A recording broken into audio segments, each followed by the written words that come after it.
And so we're plastered in the kitchen, the three of us, and just laughing.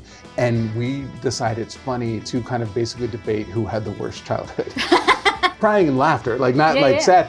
And apparently the entire other room was just like silently horrified at the things we were sharing and laughing about. Hey, welcome to String and Tell, the show where my artsy friends and I make as many friendship bracelets as we can while we catch up together at the end of the week. Then, at the end of the show, you can actually own one of the bracelets created by my guest here today by visiting the link in the description below. And as always, 100% of the sales are donated to a nonprofit organization of my guest choice. I'm your host, Tani Plattis, and I'm joined here today by social media educator, content creator, and co-host of the podcast, Mr. Pick Me and the Man Hater, Professor Chesko, also known as the Speech Prof. He's been a college professor and speech and debate coach and is now using his platform to combat toxic masculinity and online harassment with kindness and comedy. And today we're donating 100% of all bracelet sales to the Transgender Law Center.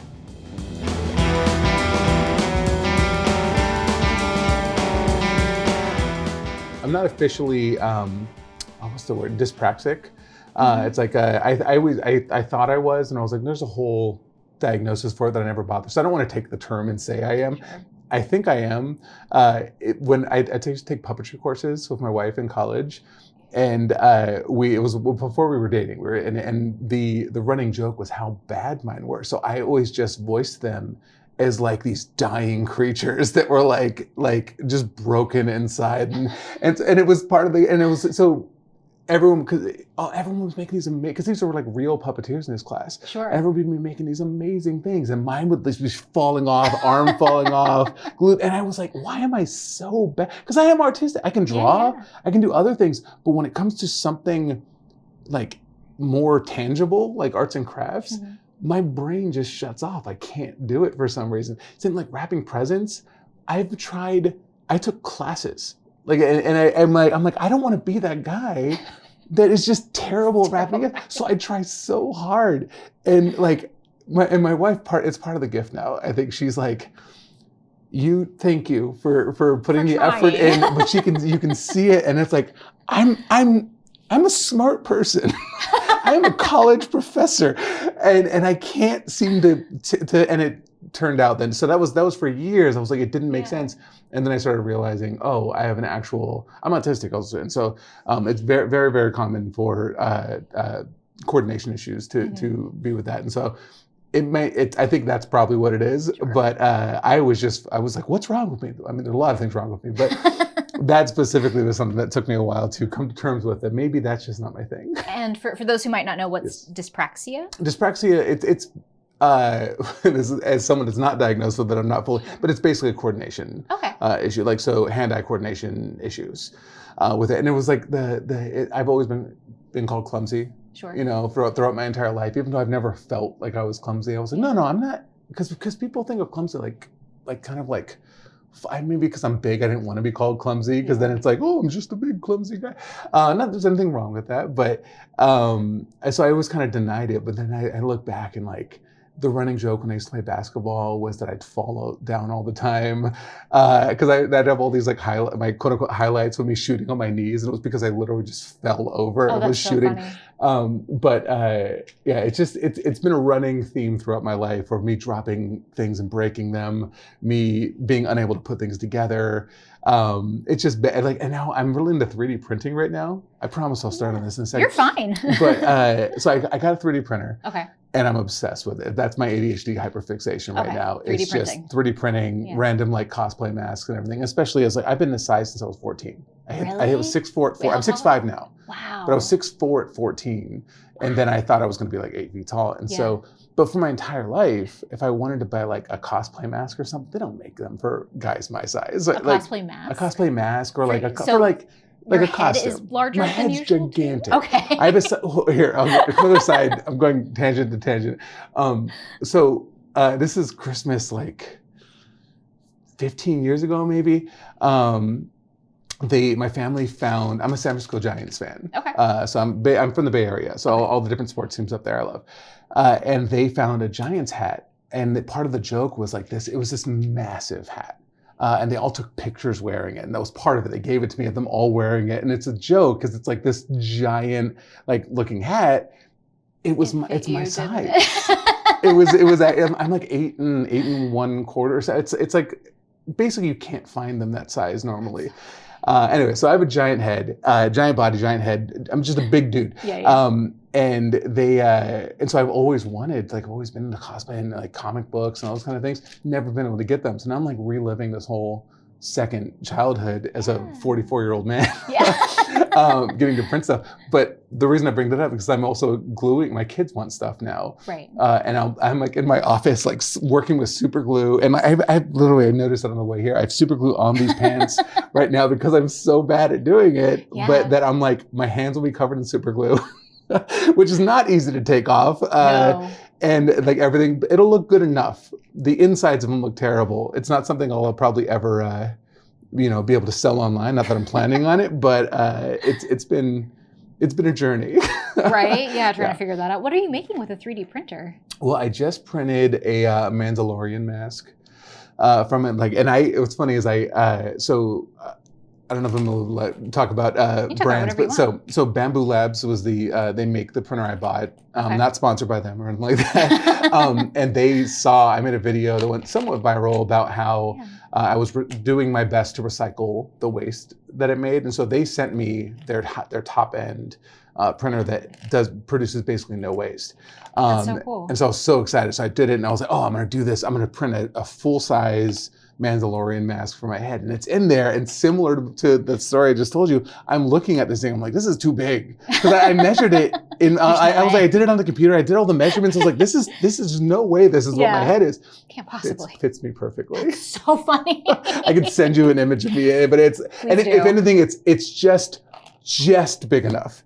Like to the point where it's like I have to like scrape it past, like there's like a little indentation inside. I have to scrape it past my cheek, but it is gigantic. Like I was certain looking at it in a printer that I was gonna look like Spaceballs, Darth. Oh my gosh, Darth Helmet. Yeah, Darth Helmet. I was like, that's all. I was like, this will be a funny video for TikTok or for YouTube or something with me wearing this giant helmet. No, it is quite literally. And somehow in all these years, I still have not quite figured out the size of my giant dome. How big your head actually is. Yeah. It's fun though. I like seeing my kids see me be a big kid too, because I think too often we are forced to go to that next. Oh, maybe I'll do a Stitch. My daughter loves Stitch. Cute. Love that. But too often we're kind of forced to, and I don't, not to get too deep too quickly from that, but I grew up in poverty. I was with a single mom. She was fighting cancer when I was a kid, and so oftentimes I had to be like the jester for everyone to make everyone laugh. And I think too often I didn't get to experience those kind of childish things. And so now I'm like at the point in my life where I'm like, you know what? I'm just going to do it. I'm just going to try this out, have some fun with it and see how it goes. Has that been weird, like going viral with that? Because you're funny. I love your videos. And they're really composed with so much balance between like the message that you're sharing and then the humor. Has that been weird to kind of have like so many people see that, going from like doing that for like your family to like doing that for like the world? Yeah, it still doesn't feel real at all. Really? Like I just had yesterday, someone said in their family group chat, they're like, hey, have you seen this guy? Yeah. So it's another creator I'm in another group chat with. And they were like, oh yeah. And it turns out like her family was like really into my content. And I was like, that is so weird. It's weird to me that people I don't know, so I'm making this dance, know who I am. Yeah. You know what I mean? And I'll be at like a event and I think people were shocked by it because I teach public speaking. I'm a content creator. I'm involved in theater. I do all sorts of stuff, but I hate being seen. Sure. And I think, which is weird because I'm a big guy. Once again, I'm like, I guess, but I don't like, I like being behind the scenes. Sure. I directed a speech and debate program for 20 years. And that was like my favorite thing in the world because they got to be the ones in front of the audience and I got to just be in the audience, like watching them proud papa, seeing them do their performances. And so that was my favorite thing. And then COVID hit, obviously, and I went online originally just because I wanted to learn how to teach better online. Right. Because my students were all consuming media online. So I was like, if I'm going to be teaching on the internet, how do I go about making my own lectures feel less like a guy standing in front of a room recording and more like something they actually want to listen to. So I started, obviously making those videos, and then it took off, and it seems so. I think people sometimes do get not mad at me, but like annoyed at me complaining about like, oh God, because I don't want more followers. I'm very thankful for the opportunities this brought me. I'm here right now. Like I'm on the show. Like this never would have happened if it was, if I was quote unquote just a community college professor. Right.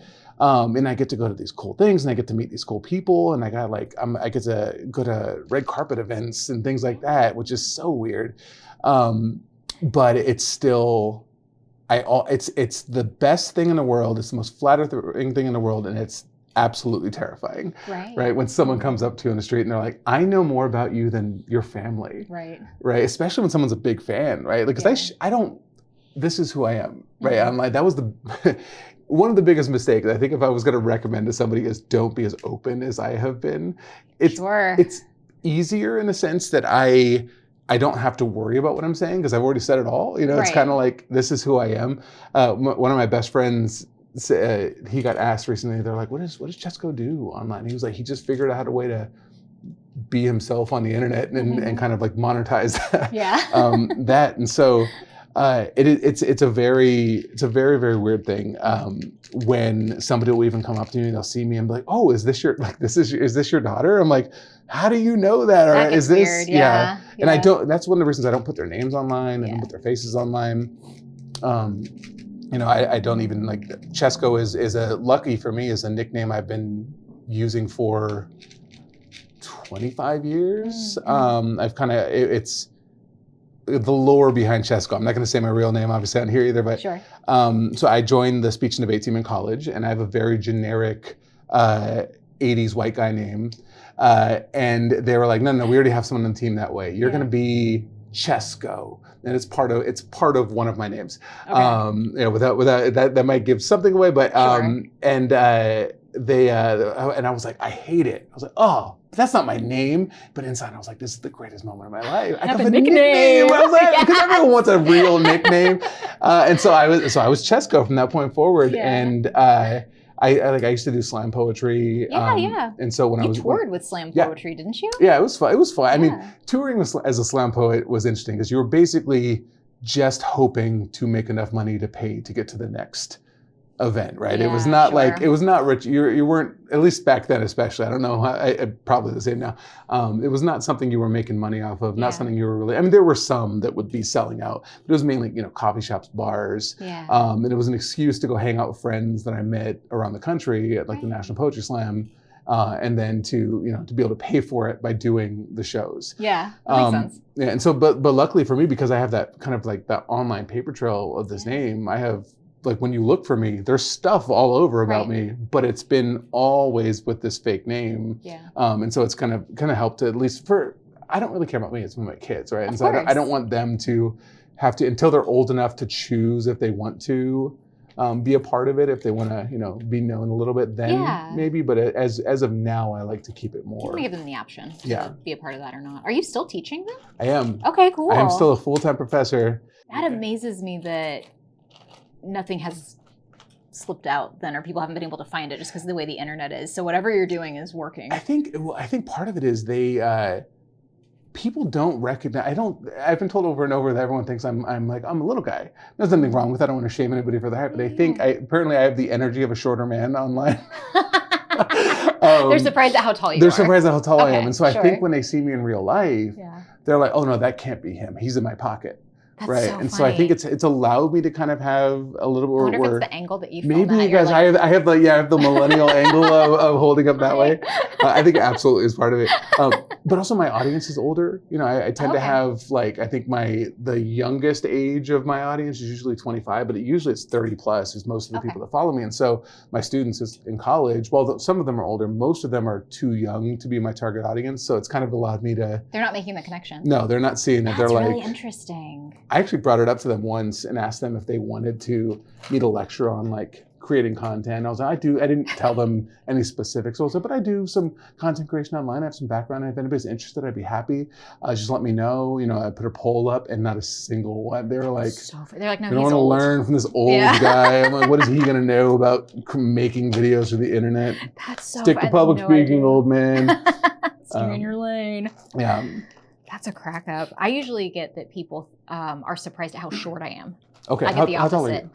I'm not quite 5'5". Okay. Yeah. Okay. And people always think I'm like 6 feet tall. So- Like they're expecting like this like giant. And I'm like, I don't know what I'm doing to create that illusion, but I need to keep doing it. I'm so bad at judging how tall somebody is. I think in part Yeah. because I am so tall, and so like you're all the same. Right? Everyone's this kind Shorter of than like me. you're down there, and then as long as you're not a fellow giant, Right. then I made a video actually about a year ago about the culture of tall, about like how because I think everyone that is not a tall looks at everyone over a certain height as just being kind of this nebulous tall, but I was like within.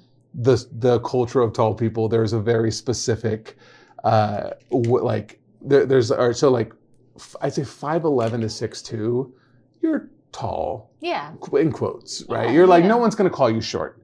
But you probably would have to you have to tell people you're over 6 foot tall. Not that it matters. It's a big discussion online. It's annoying discussion online, but in that particular subset, it's kind of like, no, I'm 6'1". I'm like, okay, bud, it's fine. That's great. I'm proud of you.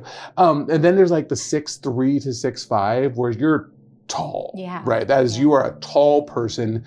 But it's not quote unquote weird. There's nothing wrong with being weird again. But I have a friend that's 6'6", and I started thinking about it because of this story. I knew he was 6'6" because he's just a little bit taller than me, and we were at an event, and somebody asked him how tall he was, and he was like, I'm 6'5". And I looked at him, I was like, you're not 6'5". Yeah, I know you're taller than me. He was like, yeah, and on the side, he was like, yeah, I know, but if I say I'm 6'6", then it gets weird. People get weird? People get weird about it, because Like- 6'6" apparently is the gateway to like too tall. And at least in his, that was the way he was described to me from him. It's like, once people find out you're 6'6", then it's like, oh, you're like tall. And then if you're 6'7", it's no. I don't know if you know this. That's last year's joke. You're not allowed to joke that anymore. I do, but My I am daughter the was cringe auntie. very angry at me. She rolled her eyes. She was like, Dad, that's so old. 2025. It really is. Gosh. And Well, so now I once say it all the time. Yeah. Oh, you have to. Yeah, Well, of course. that was like, I've talked about this on the show before. It's how passionate I am about the 6'7" joke. It bothered me so much hearing newscasters talking about it, being like, what does that mean? What is going on? And just because I'm looking at these people and I'm like, you must be around my age, give or take. Right. I know there was YouTube when you were in high school and we were saying stupid stuff that didn't make any so sense. many I'm dumb like, things, and they're just so mystified at this. And I'm like, how do you forget so quickly what it was like to be these ages that you've been already? Yeah, but like, it's weird, it was isn't like, do you remember like, what was that one? It was where it would be somebody dancing in a room and everyone would be silent. And then all of a sudden the beat would drop and it was like everyone like the Harlem Shake. Harlem Shake. That was like the big one. And I knew so. And it was also like there was an era of like where you'd have the random crowds of people get together and do dances or whatever, and like flash mobs, that whole era. I don't think I was ever a part. I always wanted to be. I was like, well, how do you find out about these things? Somebody just those are all theater kids hanging out. Yeah. Those are theater groups. I know that for a fact. That's my problem. I was stuck doing speech and debate and not in the theater. But yeah, so that like we had all those things. And it is annoying when people get so like when they get annoyed at or just kids being kids, or just, like what's going on here? Or they'll hear a one actual weird story and they'll be like, it's a TikTok trend. Like, I don't know. I'm on TikTok. Nobody is eating Tide Pods on TikTok. That's not like a thing. Yeah. That was our generation. Yeah. But it is weird like how there's this disconnect. I think once you become of a certain age, we'll say you end up just kind of like forgetting everything. It's bizarre because I thought that would be something that like if something's happening at a certain age, it's happening like very universally. Right. But that's not the case because I do have that subset of friends even in my own life where they are like that and they're judging kids and what they're doing and everything. I'm like, we did something. The technology just looked different, you know?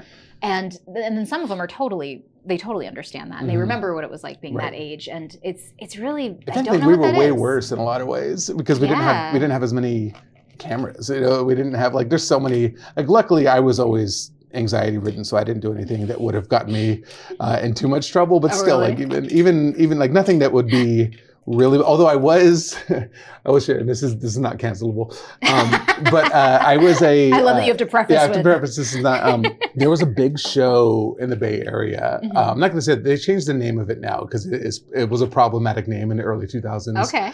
That was there. Anybody from the Bay Area and the poetry scene will know exactly the show I'm talking about. But there was every month there would be a XXX haiku battle.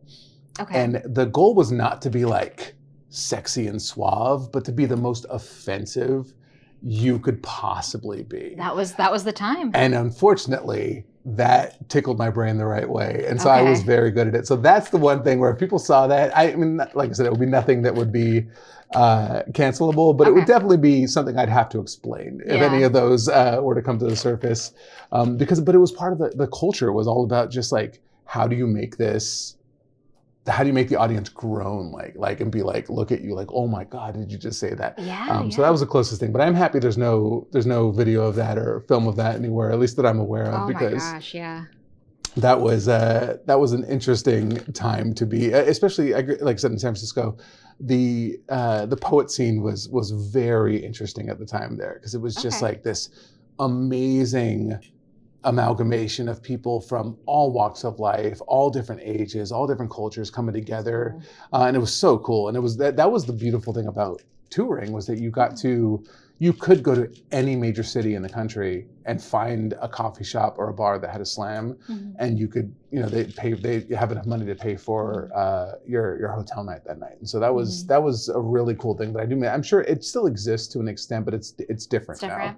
I feel like comedy has kind of merged in with that almost in a way. Like there's so much stand-up comedy that I'll watch now, and I'm like, it's good, but I'm like, it doesn't, to me at least, at my age, I'm like, it doesn't seem like stand-up comedy. It's like it's really great performance, and I appreciate what the person's saying, but I'm like, I don't know that I would like call that and that's fine if it is. Things evolve, and I think that I want things to evolve. Right. But I'm like, that's not like traditionally what I would have thought of as stand-up comedy. Do you think those things have blended together? Probably. I think I think it might even just be the trends that come along with it, and if you're, I think there probably have been trends that were similar to now, and maybe it wasn't as widespread.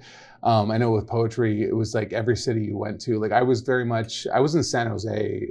That was where I used to. I lived in the city, San Francisco, but I used to drive to San Jose because it was more of a comedic kind of poetry, and so it was like comedic storytelling. But if you would go to Houston, it would be a much different way. If you went to Denver, it would be a different way. If you went to New York, it was a very different way. And so like, some places would be more hip hop inspired. Some places would be more rock and roll inspired. Some would be kind of in that same kind of beat poet kind of way versus where I was, we were just like, how can you make people laugh? Right. And so, but that was the beauty of it though. And I think, I don't know enough about the stand-up scene to know if that applies. But it's probably pretty similar where it depends on, I wonder if like the LA scene is a certain way or if it is a national kind of trend or change. I think that kind of applies to everything. I've noticed that with the various things I've done where like each city, like historically speaking, has had its own kind of style. So whether that's comedy or drag, like the scene is kind of its own thing in each city, but I'm noticing that's less and less as we are more online. It's actually a good point. Yeah, I didn't think about that. Which is bizarre because like we have less of a monoculture in the sense of like entertainment, but then within the way that we do things, it's very like monoculture. Like people are losing their accents now because we're all listening to each other talk online. So everybody's accents are kind of becoming more homogenized. So it's bizarre how it's both and. And I think part of it is also one thing I think it's sad, especially for younger people, is the fear of being, cringe, and the cringe culture that goes into it. We're like, oh, I don't want to be, and it's because they're so online. Yeah. It's like I'm positive I was unbelievably quote unquote cringe when I still am, but like back then. But I didn't have to go viral when I was. In high school, we did like these spirit shows all the time, the spirit rallies and things like that. Like I remember lip sync. I have a video of it, but I had like lip syncing to Mambo No. 5, and I was trying to be a rapper at one point. I did post that video online because I think it's funny. Wait, you were trying to be a rapper at one point, in a comedic performance offense, or were you like pursuing? I was like, I'm really good. I was not. I'll show you the video. I put it online once. Who were your rappers? I was really that in the you Bay looked up Area to? hip hop, so like Mac Dre, Mac Dre. E40, like Del the Funky Homo Sapien, like all Oh my the God, I haven't heard that Deltron, name in years. but I was really into like that kind of like the very Bay Area specific Yes. hip hop, and like where you're allowed to be good. And there is a kind of a goofy hip hop like genre now, but especially in the Bay, it was like just like where it was big and funny and silly. Yeah. That was, and I thought I could do it. And I remember, and it's funny seeing it. I was not. You have footage of this? I have. I put it online. You have? Yeah, like years ago. I'll find it. I'll show it to you. Amazing. I must see it. It's pretty bad. But I thought I was like, I think this could be something. I'm really doing something here. This is art. Yeah. But you pursued academia, I did. though, as opposed to rap. Yeah. Your music. You put that aside. Well, it's funny. Because I've always, and this, I think this is once again, not to get too serious, but like the poverty trauma of like, and the choice. I know. I don't want to get too serious, but the poverty trauma of like the choices you make are, when you grow up that way, are what's the safest, right? And so I've had plenty of opportunities to do certain things, and I was like, well, but if I failed, I would have been homeless, right? And so I didn't even have like that middle class, like being able to go, it would have just been done. And so every choice I made was like, oh, am I going to do that degree? I don't know. Is that going to guarantee me like that I can move to the next step? No. So I'm probably not going to do it. Like, that's why one of the reasons I didn't pursue poetry. I didn't pursue theater. I didn't pursue the things that I love doing performance-wise. I was like, oh, but I do like teaching. And then I found speech and debate randomly. And I was like, oh, I'm actually kind of good at that. Because what's funny is I've always been loud, in part because I had no understanding of how loud I was being. And people translate that when you're younger as being good at speaking. Right. Right. It's not. I was not good. I had no control over my volume. Yeah. And so I kind of convinced myself, I was like, but I didn't understand anything about communication. I was always confused about friendships. I was always confused about any of those sort of things. And so I found communication studies when I took a public speaking class, and it was like I was so fascinated by it because I took a class on feminist theory, and I started learning about how performance of gender and all that goes into that. And I was like, yes, we are performing gender. Everything is a ritual, and we think about. And it really was my non-diagnosed autistic brain that was like finding a set of tools to explain how I lived my life. But at the time, I was just like, this. Feminist theory is the greatest thing I've ever heard. And so I jumped into it and like talking about gender and communication and all those kind of things and learning about it. And so I became kind of obsessed with it then I got joined the speech and debate team, and I was pretty good at that. And I got obsessed with that. And then I was like, oh, this is going to lead me so that I can get to a grad program where they'll pay me money to go to grad school because I can coach that. Right. So once again, the safe choice of doing those sort of things. And then afterwards, and so I always wanted to just find something. And my mom growing up she was laid off like year after year, as many people are when you don't have, a great job. Right. So I wanted that safety. I wanted the job I couldn't lose. And that's when I learned about tenure. And I was like, oh, I gotta get that. I can be tenured, and that means I don't? Sure. Okay. Let me get you. Yeah. Yeah, so you learned about tenure. Yes, and so I learned about tenure, and I was like, oh, this is a permanent job. It's it basically is. Like, as long as you're not, doing something illegal, that you're pretty much just set for. It's got to be real bad for you to. Yeah, it's and even then it's like, well, did you say I'm sorry? Yeah. So it is.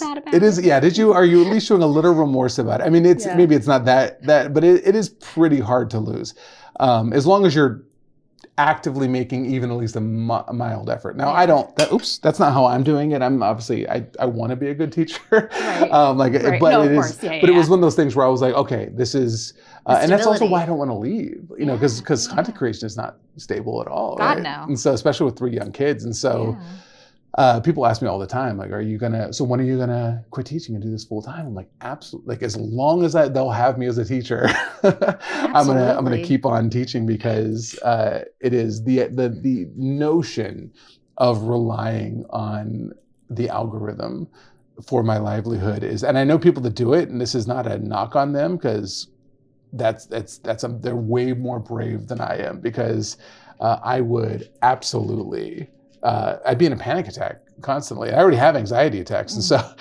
as it is, and so, right? but Yeah. but like my job right now, I have a retirement, I have a health insurance. Like, it's like, how do you beat that? No, you can't. Yeah. And I do have bit. so much respect for people. Like, even now, like, I just within the past 6 months have finally gotten a manager. And I'm just now hiring an assistant. And in part it's because it took me 5 years of sustained success before I was able to accept, oh, maybe this is going to be something I should like lean into more. Yeah. But it takes a lot before I'm willing to take any sort of risk on anything. And it's allowed me to climb out of poverty, but it's also, I think, set me up to miss out on quite a few opportunities because, they weren't safe. Yeah. Right. Yeah. Just risk-averse. I mean, Right. It makes sense. I totally get that. I have been in some bad spots in my life, very similar to what you were talking about. And it's scary. Oh, yeah. It's so scary. You do want to go with the safe thing. And I think that's what is really terrifying for a lot of people right now is like, there's not a lot of tenure options Type jobs at all. that exist. Yeah. It's just like, I can get laid off at any time. Especially now, I'm not going to leave it, right? Yeah. Yeah. Oh my gosh. No. I also like my routines. And so You like your routines? I like knowing Yeah. what is going to happen. That's one of the, are you autistic, by the way? You kept nodding. I am, Okay. I wasn't sure. Okay. Yeah, I'm late in life diagnosed. Same. Yeah. Well, mine was, my son and my son got diagnosed, and I was like, well, that's just, everyone does that. They're like, everyone doesn't do that. Yeah. And then my youngest got diagnosed, and I was like, I mean, I think she's just ADHD, because that's what I always knew I was ADHD. Sure. And I was like, I don't think she is. And then I was reading all these books. I'm like, this is literally like reading about my childhood. Yeah. And figuring all about this. It is funny, like how, for me at least, then finding out it's genetic. Right. And then I was like, oh, well, somebody's got to have it. And I'm pretty sure my wife doesn't or isn't. Yeah. As I have it, as if it's like a disease, but you have the autism. You have the autism. Oh, dun, dun, dun. Plagued with the autism. Yes. But it's it's an interesting, I think it helped me understand a lot of the things I'd struggled with throughout my life, and what was, oh, that makes sense now. Oh, that's why that was a thing. Oh, that's why I think my wife and I, one of our most common arguments, I wouldn't say fights, but like arguments, is that I've created a schedule and not told anybody about it. And I'm like, we're off schedule right now. This is not, we were supposed to do these 7 things in order. And now it's 7 p.m. and we're nowhere near doing that last thing. And she can tell. She's like, are you okay? I'm like, nope. No, things are not as they should be. Yeah, this is not the way it is. I'm doing my best to not ruin everybody else's time. Right. But I'm happy you're aware that I'm not happy about how things are right now. I'm really glad you know. But the other side of that is too, like sometimes now that she's aware and she knows more about it, she'll say something like, she'll notice me at like an event or something, and that's really loud and there's so many things going on. Yeah. And she'll say, do you want to go home? And I'm like, I'm having the time of my life. Could not tell. There's no, my face is just like looking around like this. And she's like, I'm noticing you look very upset right now. And I want you to you have permission to leave. I'm like, this is the greatest day of my life.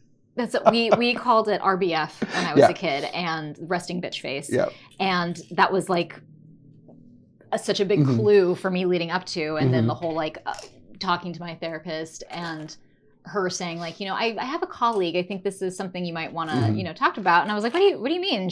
I was like, I'm so good at like all doing all the human things and like doing all that social stuff you're supposed to do. Right. And she goes, yeah, but when you relax, a little when different you turn there. the mask off, it's a little bit, Yeah. And is that why you were also late? Was because you were masking? Oh yeah, very heavily masking. I think there's a lot of research that even talks about. Also, I mentioned poverty trauma, about like the not having. I didn't have the opportunity to just sit in who I was. Right. It was always just that the notion of continually trying to survival mode. Right. Your brain can do amazing things, and I think ADHD also masks a lot of the traits of it too. And so. And also being intelligent, if you have a high intelligence, and that also masks a lot of it. And they're like, well, you can't, because back then especially, right, it was literally, you couldn't be autistic if you didn't have an intellectual disability alongside it. And so now is obviously they understand it a bit more, but so it is interesting to the more you learn about how much different. I think I don't know if you did too. Did you go through like a moment of what's like grief almost to an extent? Oh my God, I love talking about this. Yeah, because I feel like I'm still kind of going through it. Like I was only diagnosed within the last few years. Okay. So it's fairly new, and it was after a lot of years of my therapist who was like really encouraging me. She's like, I really think you should talk to somebody. And I'm like, you're out of your mind. Like I don't do any of the things that are autistic the stereotypes of everything. Yeah. I'm like, I don't fit that at all. And she was like, no, I specifically want you to talk to my colleague who specializes thank God she was friends with this person, but like specializes in treating women with autism, and met with her, and she was like, oh girl, like you check every box, flying colors. Like, and yeah, like the more that I, get that like assistance and the therapy with it, the more I learn, I feel like I still am going through that grief of learning all that stuff and being like, oh my gosh, I could have done X, I could have done Y, I could have not done Z, I could have not done that. Like it's still, I feel like it's something that's still kind of It definitely pops. I think there's always those moments you're like, okay, I'm good, I've come to terms with it. And then you're like, oh no, I had a memory again. Oh no, that was a bad thing. Oh man. Oh, is that why I did that? Oh God. Yeah. That sticks with you for quite a bit. I think you're absolutely right. I think also when I started unmasking was I didn't like it at first. Like, for a while where I was like, I guess I should be fully honest. I don't like that because I forgot at points I was like, wait, how did I do this before? Because I was really, once I was aware that I was doing all these different things, these like patterns and these different performances to make everyone else feel better around me. Then when I became aware that I was doing it, I couldn't do them anymore. And I was like, because I used to think of myself as a very social person, even though it was agony, right? Even though I'd be exhausted afterwards and have all sorts of anxiety about doing these things. But I still defined myself that way. And I think I defined myself that way because I was told that's who I was, because I was loud. Once again, that was the identity that was given to me. And people were nicer to me when I leaned into that too, right? That's the one for me. It's like, it's that positive reinforcement. And as like a child actor, I'm performing, I'm following that was one of the biggest things I always got was she takes direction great, and I'm like, oh, okay. So I'm like, I can perform for everybody all the time. That makes people happy. That makes people like me. They're not annoyed with me when I'm doing this whole bit. Like I can do that. I can always be on. Or do you ever hear the joke of meeting an autistic person and they're like, oh, your personality is great. And you're like, oh, thanks. It's yours. Yes. So the mirroring and the chameleon back. I'm like, oh, stuff. I was just giving you exactly what you were giving to me. Yeah, I'm happy you like it. I just don't want you to be mad at me or think I'm weird. No. So is that cool? Yes. That's always. I used to always. I used to look at myself as very good at first dates, and part of it was because I was like, all right, we're into this, and then you hear so much about like the dating scene nowadays about like, about guys, like somebody was like there was a test or a study or I don't know if it was anything official of like how long it would take for the guy to ask a question on and it was like there were several of them where they go the entire date and the guy didn't ask a single thing about the person they were on a date with, and that always blew my mind because that's all I did. Yeah. Right? I love finding out about your cool rocks. Right? And I think I'm talking a lot this interview.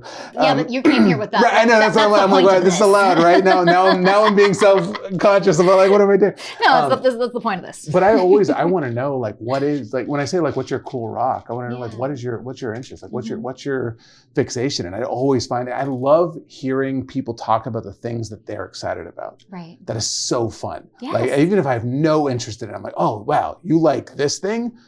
Go off. Like tell me all about it. Why do you like it? What is it about dump it? On me. I love it. Yeah. I want to hear all about the stuff.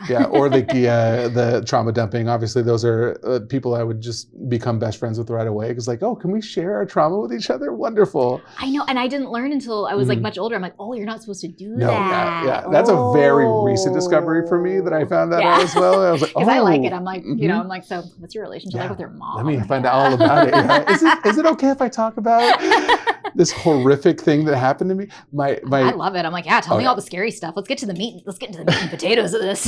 My two best friends, there's a funny story my wife always like shares with people is because we all had very similar traumatic childhoods, Okay. like very, like eerily similar childhoods. And we were at a party. It was a Four Loko party, the original Four Loko party.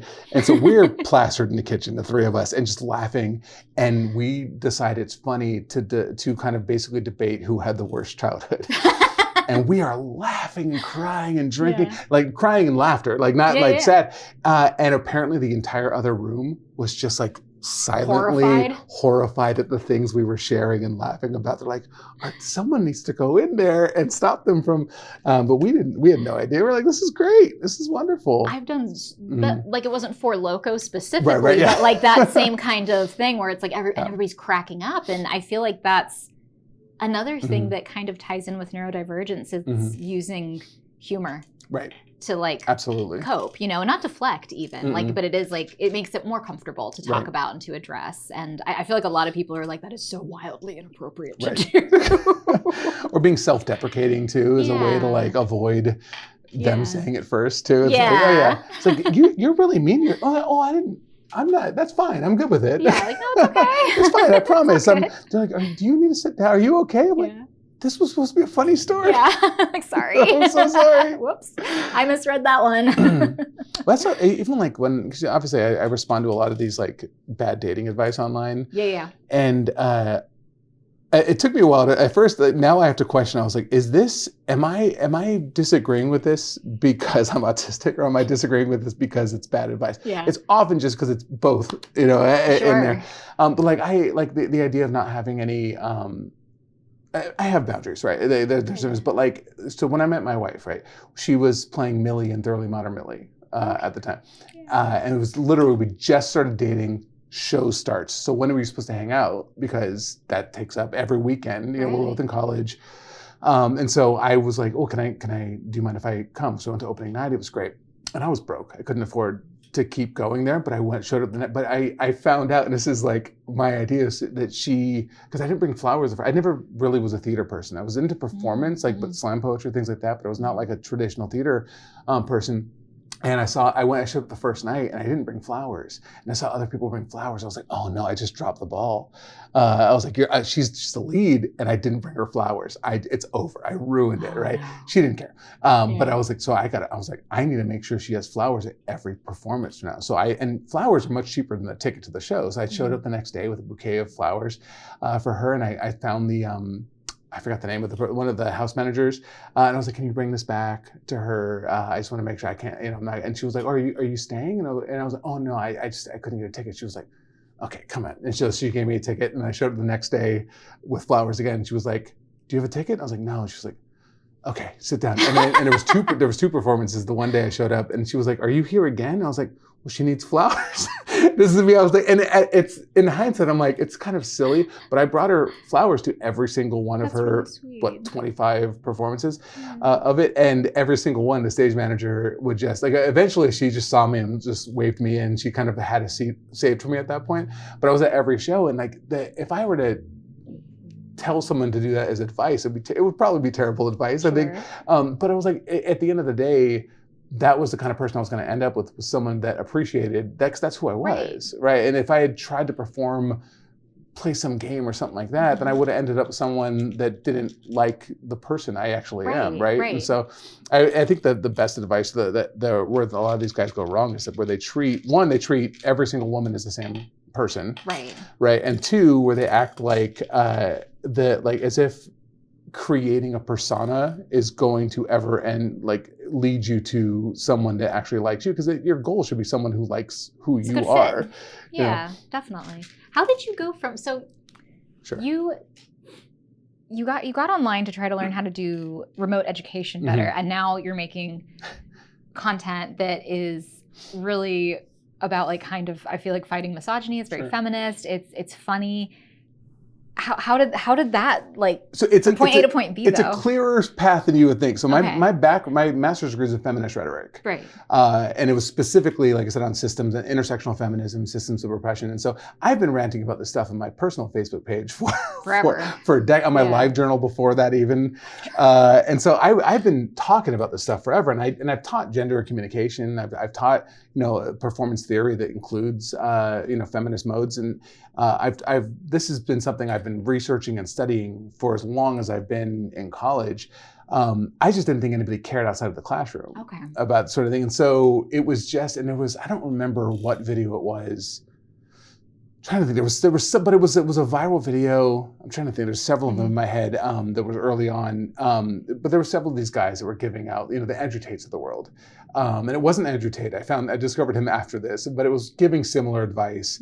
And I responded like, and just making fun of the guy. And it went viral. And I was like, oh, people care. And then I did a more academic one, and that did well. And so I kind of find myself in the middle of I try not to make them too teacherly, because I want people to actually just hear what I'm talking about, as opposed to worrying too much about the data behind it. Yeah. But that was kind of, so it was more so I've been preparing to talk about this kind of stuff online for several decades, and just assuming that nobody cared about it outside of like academia, and then finding out there was an audience, I think, that was thirsty to kind of find out more about like, why is this bad advice? Because I think a lot of people can recognize, oh, this is bad advice. This is something I shouldn't listen to, but they have a lot of trouble understanding the reasoning behind it, right? And I also teach argumentation, so like picking apart their, the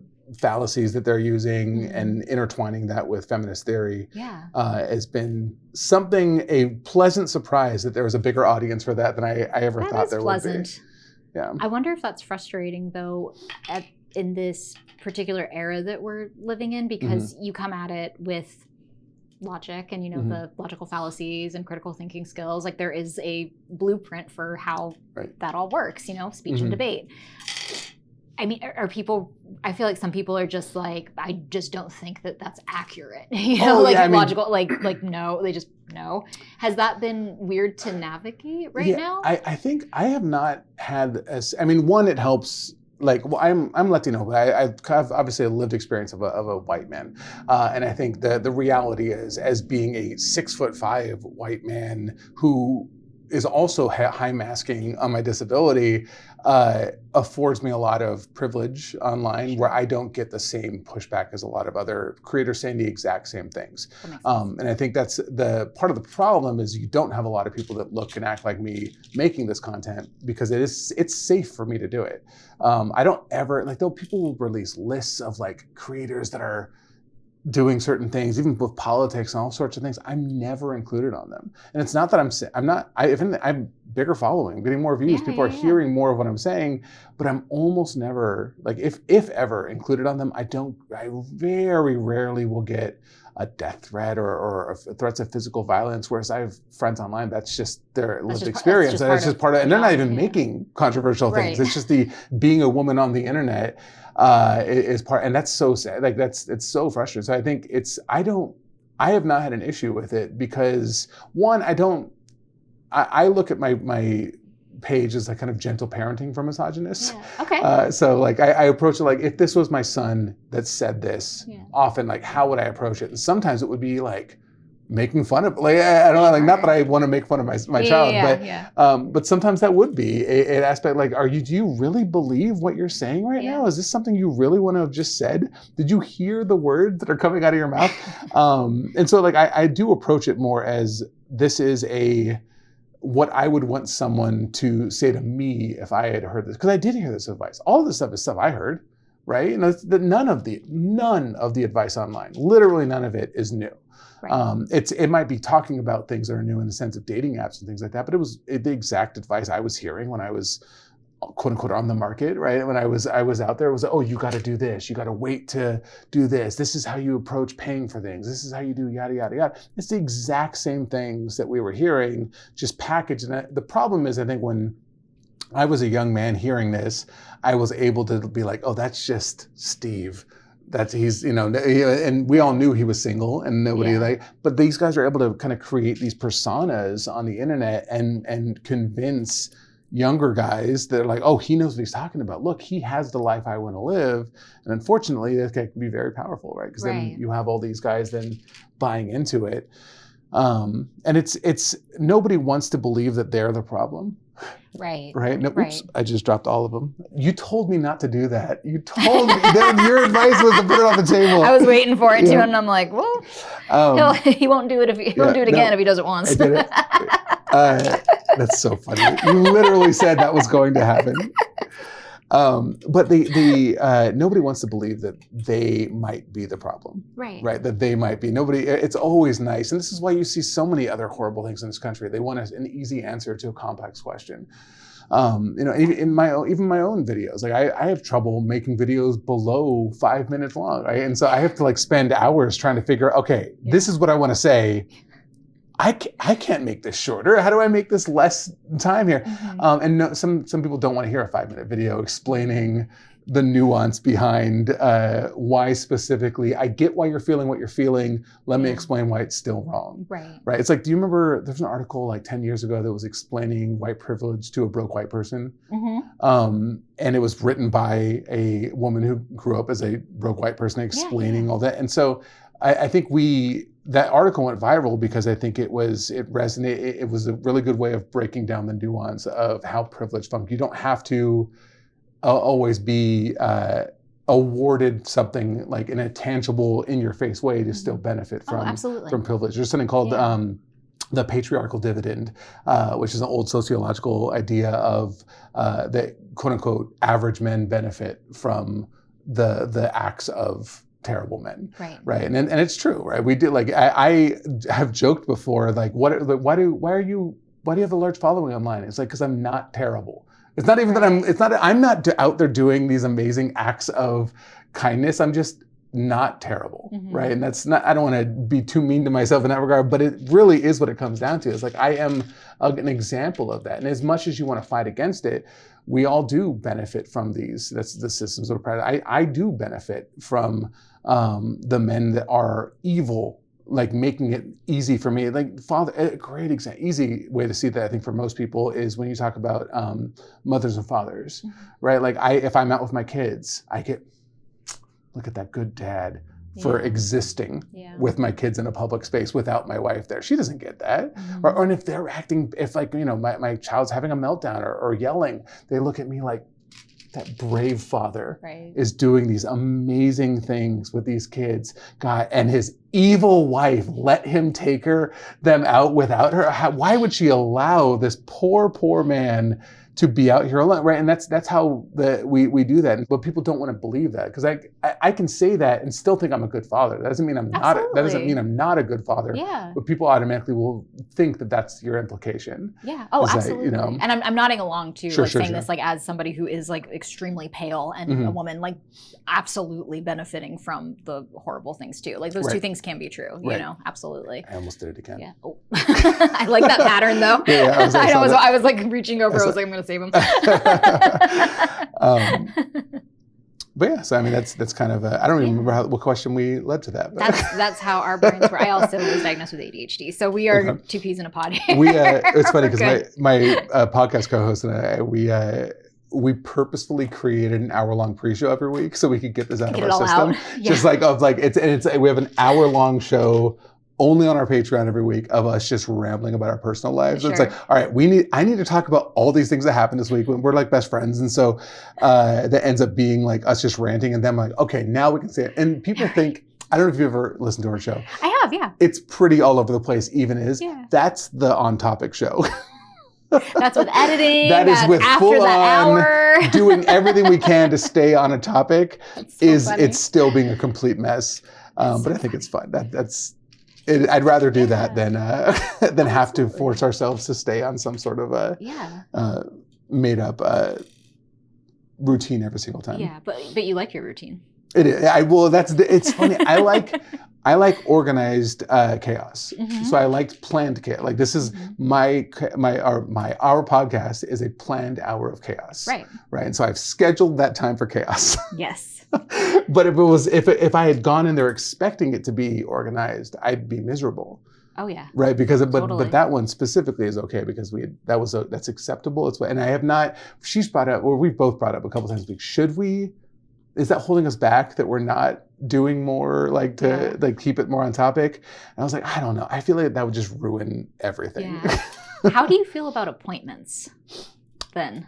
It depends on the I got here literally right before the show started. Yeah. I'm really good if I feel like, and it's not, I don't know if this is going to sound, but if I feel like there's a penalty to it, like it's like or if it'll harm somebody by me not being there on time, somebody else. Yeah. Then I'm really good at making appointments. Like when I'm teaching, I'm really good at getting things done because if I don't get it done, my students are harmed. Yeah. If I'm the only one that's harmed, I don't, like for therapy, I don't think I've been on time to a therapist appointment ever. But that affects your therapist. But she gets it though. Like I know she gets it. I know she's specifically, she has 2 children that are autistic and ADHD as well. And her husband is autistic and ADHD. So like, I know that she understands my energy. Sure. Which took me a while to find somebody that I think, I think she unfortunately made it very clear that she understands why I'm late. And so now I'm like, yeah, and I'll get there on time sometimes and just be like, go into my own little special world in my head and end up being 10 minutes late anyways. So funny. But so if it's only, so I get what you're saying. Now maybe that'll stick in my head that it is harming her by me being late because it's wasting her time. Maybe I'll actually be on time this week. But do you hate making appointments? Do you hate having appointments? Oh yeah. It's the only thing that day and it's like that's all I can focus on. Oh, so I can't do anything else. At all. Yeah, because I have an appointment. Yep. I've been ready for this since like 9 a.m. No, same. But there's nothing has gotten done. I could have graded papers, could have edited a video, could have answered some emails. Because you don't want to something could happen and then you might not get to the thing on time. That's exactly it, right? Yeah. We'll go into a doom spiral or something we'll think of something else. It is. Yeah, I always needs to be the thing. I like a routine. I don't like a schedule, and I try to live my life with as few appointments as possible. I try to make, when I do have to make them, I try to make them as early in the day as possible. Yeah, for that exact reason, just so I can just be done with it. Yeah. We're good. And now I can actually function as a human being for the rest of the day. Oh my gosh, yes, yeah. That was why I hired, I just mentioned I hired an assistant because I have been somehow getting through all of this, but balancing being a full-time professor and being a full-time content creator, it's just, I'm constantly living in fear that I'm forgetting something because I usually am. Right. And always, so, and I have the important, and it's not the little thing, or it's not the big things that I'm forgetting because I have those on my calendar. I'll put those on there. It's all the other small kind of things that are also important that you need to get done that once again will probably only harm me if I don't get them done. That ends up being a thing. And so I'm hesitantly hoping for her to fix everything wrong with my life. Yeah, that's definitely a reasonable, I don't think that's too high of an expectation for this part-time assistant to fix every wrong thing that I have going on. It is really helpful though, because I feel like even people that are not necessarily in that same umbrella of neurodivergent that we are, they need help because it's just so much. I have assistants and managers as well, and it's a huge game changer. I'm still kind of not healthfully in a spot I want to be, but it's a whole lot better if I didn't have them. So I think you're gonna like it. I think it's gonna help so a lot. Excited about it. Yeah. I've been and it goes back to the whole, I don't trust that I'm going to keep on making any sort of money online. Right. And so it's this was my first time being like, okay, you're paying a human being now, and that's what she's relying on me continuing to do well as part of her income, and it's going to be great. It's going to be great. It's going to be fine. It's going to be fine. It's going to be awesome. Everybody's going to love it. It's going to be wonderful, and everything wrong in my life will be fixed at the end of this situation. I had a question about your puppets, though, going back to way earlier in the conversation. Sure. You mentioned that this puppetry class, it was class, the puppetry class you're taking, you were making these puppets, and they looked a certain kind of way. Yes. So you did a voice for them to reflect the way they looked. What did that voice sound like? I'm so curious. Okay, well, what I remember was we kept it for a long time was what are those fish called that have the light angler. Anglerfish. Yeah. And so it was an anglerfish with a stick. So it was like the puppet here with it, and it looked, and it was just, he'd just be like, hey, everybody, how's it going? And it's like, what? And, you know, it was just kind of like where I think what I sound like on the inside when I'm figuring things out, like, oh God, okay, I guess we're going to do that now. Okay. And it was just, yeah. And so they'd be playing a game and he'd be like, okay.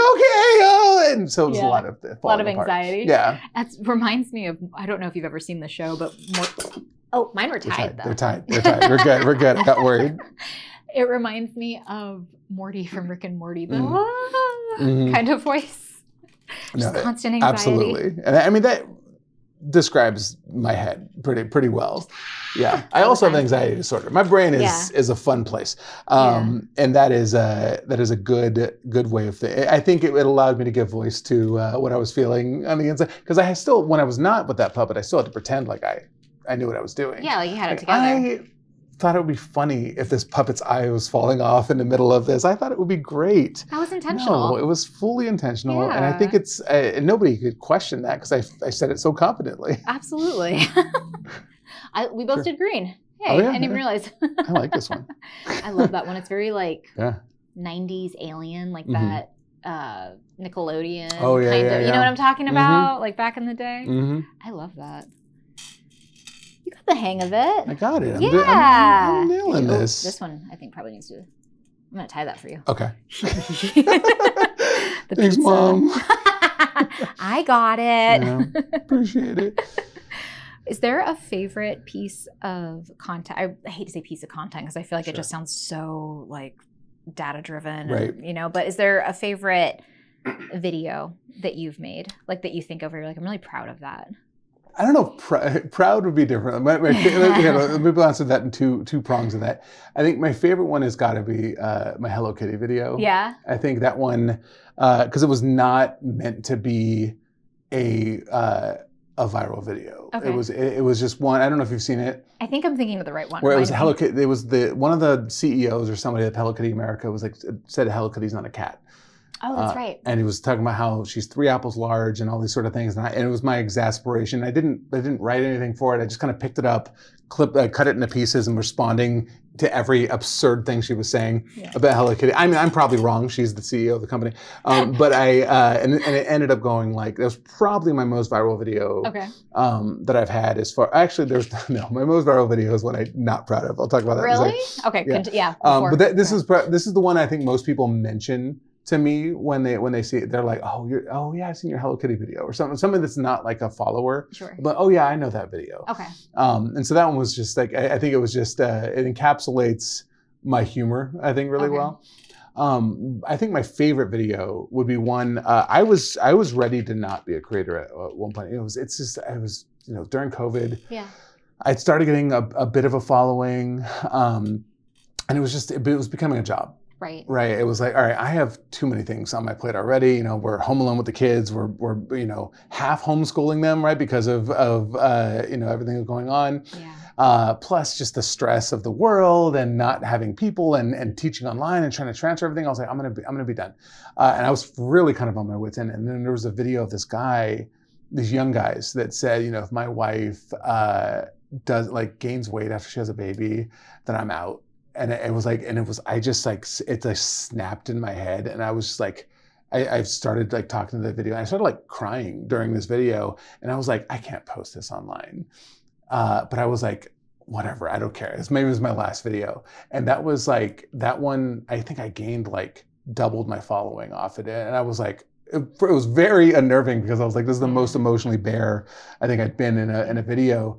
But I think it was really just me like being open and honest about, how I cannot understand. I was like, don't get married, right? If you cannot love your partner for everything they are, and like if your body changes from having a baby, like that's just, if you can't accept that, then don't have kids, right? And all that goes into that. And it was kind of just this emotionally bare, angry thing of like, knowing what we were going through together. And we had just gotten over a very large tragedy that right before COVID. And so we were still kind of recovering from that. And knowing that I had this amazing partner with me that I knew whatever happened with her, quote unquote, happened with her body, whatever changes wouldn't affect how I viewed her at all. And so I kind of made that rant where I was, tearing up during it.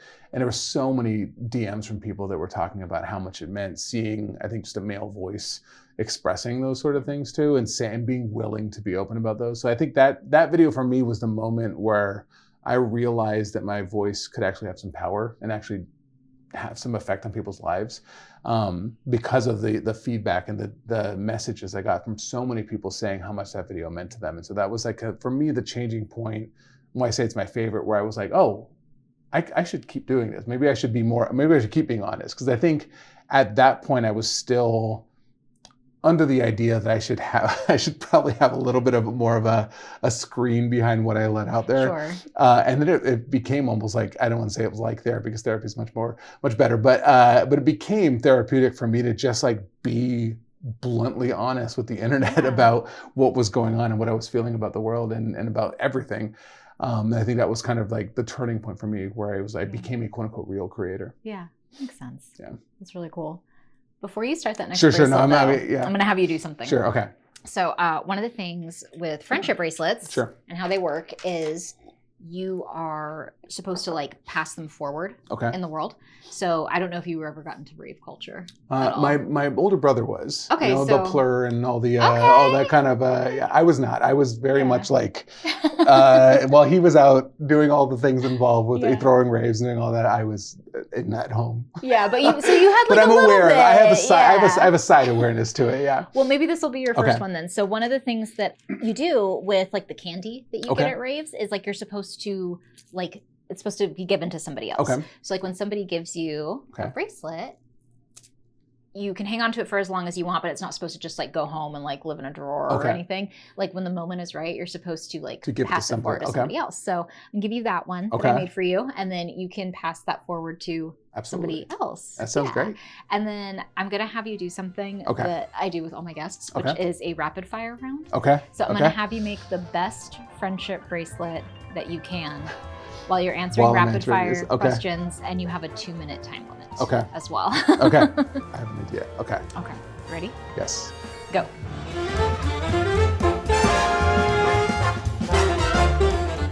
If you had to rename yourself, you already have once. Yes. What name would you choose? Banacafalata from Doctor Who. What's the best costume you've ever worn to a party or cosplayed? Quail Man. I was very proud of my Quail Man cosplay. I mentioned not being good at arts and crafts. I made an amazing the belt with the quail that actually stood the test of time, and I still have in my garage somewhere. That's so cute. What is the strangest thing you believed as a kid? I was gonna say in religion, the Catholicism true belief is that at Mass the water and the wine and bread is turning into the actual body and blood, and I fully bought into it, and I was like, we're drinking blood, and so that was something now that I'm like, I don't know if so that is something I am shocked that I fully bought into. Yeah. What is the most awkward thing you've ever done in public? Live. What is the most unusual job you've ever had? Most unusual job? I did kids' birthday parties at the California Academy of Sciences. Oh my gosh. And we also did famous people's birthday parties for a side. I did a lot of birthday party entertaining, which I think surprises some, that maybe doesn't surprise a lot of people. Tracks. That's so fun. Yeah. What's the most spontaneous thing you've ever done? I don't know if I do spontaneous. You know what? No, that's a lie. I asked my wife to marry me after we were only dating for 11 months, and I'd owned the ring already at that point for 6 months.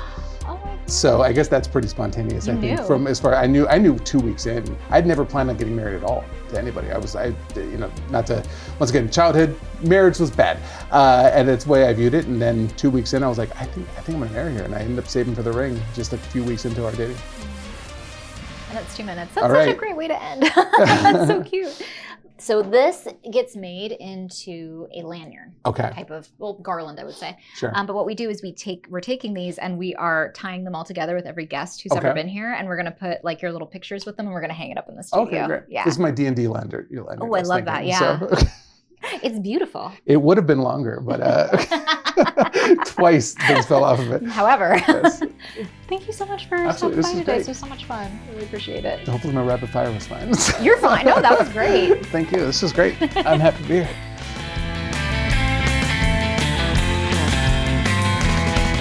And if you'd like to own any of these bracelets made here today by Professor Chesko, head to the link in the description below. Every dollar goes to the Transgender Law Center. Thanks for watching. And remember, every bracelet has a story. Every story helps a cause. See you next time.